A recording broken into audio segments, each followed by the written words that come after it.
Okay, good afternoon. This will be very quick. I'm supposed to give the synthesis. Basically, these are the questions that were answered today.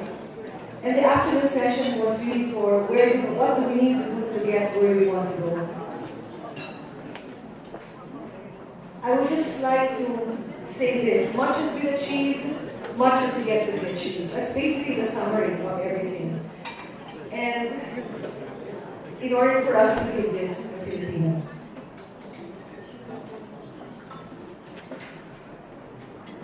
As I said when I did the discussions, I wanted to sort of concentrate on inequity, since that seems to be both a cause and effect of what is still wrong with our healthcare delivery system. We have maldistribution of healthcare workers. We have decrepit government healthcare facilities. We have low utilization of PhilHealth among the poor, although this is getting higher.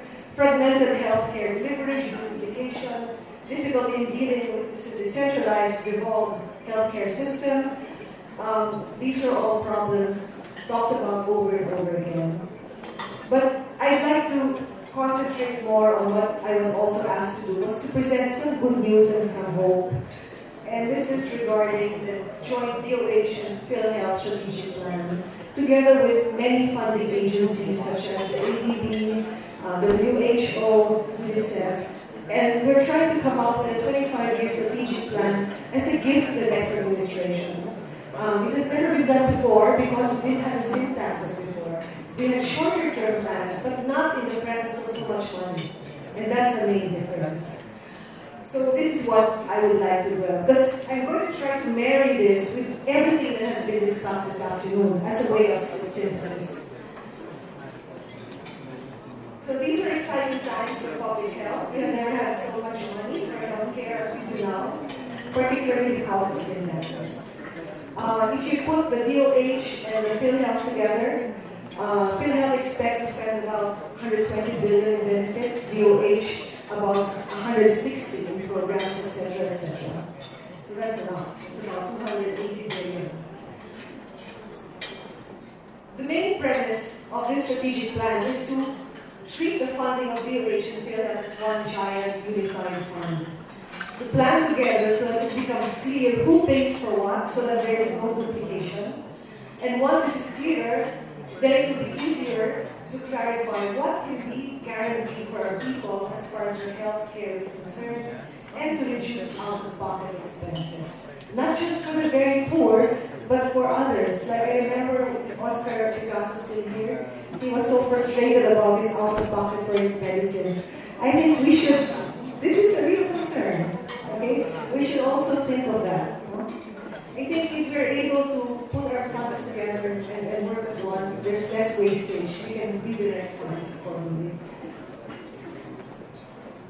The DOH and PhilHealth working together will also pave the way for easier, more efficient interagency and multi-sectoral innovation for healthcare. One of the problems raised is that it's fragmented, magulo, no? Gone will be the days when both DOH and PhilHealth are talking to the same agency separately and sometimes duplicating efforts and wasting both energy and resources. It has happened. It's still happening. We're trying to reduce this from happening anymore.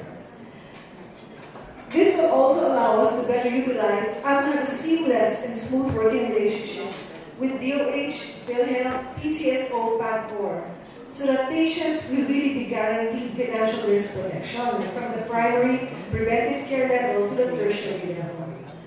PhilHealth benefits packages cannot be dependent on a loan. It is not enough. And patients in need of extra funding for illnesses beyond the benefit of PhilHealth need not and should not have to suffer long lines and desperate days and hours before they can have the financial help they need. One of the saddest things to see are the sick patients lining up in PCSO from 4 o'clock in the morning just to get funding. PCSO must be in the hospitals, together with the Medical Assistance Fund, PhilHealth, PCSO, PAGCOR. If we're together, we can have a seamless way of making it in such a way that if you spend beyond the PhilHealth package, you won't be desperate and you won't have to escape from the hospital. That's why you have to have an IV, right? It's preventing from escaping from the hospital. Okay? That's what we discussed this morning. Now, Information technology, people keep saying, we need the data, we need the data. Throughout the presentations this morning, people kept looking at me, tama ba yan? Tama ba data na yan? How come it's different from this? Iba-iba, no? Different data, we don't know what to believe. So, through DOH and PhilHealth working together, we may be able to better utilize information technology to improve healthcare delivery and also maximize resources to improve data collection and processing. You know, PhilHealth is now very fortunate that we have a good IT team. We just got her from DOH last July. We piloted Joey Araluana from DOH. And she's an enterprise architect. And together with Tito Abando, we now have an enterprise architecture. We are now able to see what is happening in terms of utilization, benefit payments, premium payments, enrollments, real time. We have a dashboard. Now imagine if we together, imagine a world where PhilHealth and DOH had this together. Then we would be able to monitor prescriptions, know when medicines are needed and replenish before they run out. We have presentations on life-saving medicines running out and you don't even know. If we have this, then we could monitor them before it happened. And we will be able to align the formulary and the real needs of PhilHealth patients. We will be able to assist research. The risk is endless. I got the complaint, the formulary does not contain certain drugs, but the, what do you call it, the clinical pathway that's espoused by the same formulary book contains the medicine. So why is it in the formulary?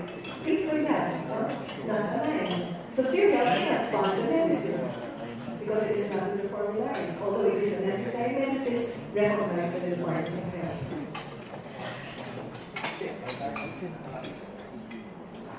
And then LGUs. It's a challenge, but the stories of the Zwellig Foundation are really, really inspirational. We may be able to better teach our LGUs how to maximize PhilHealth.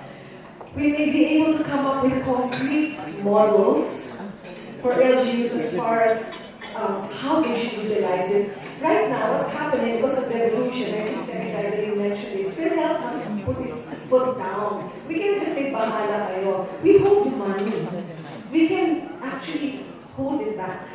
And impose, we have to impose. Because ang nangyari, sometimes, you know, we have wonderful models of LGUs where they have great healthcare systems. We have models that work.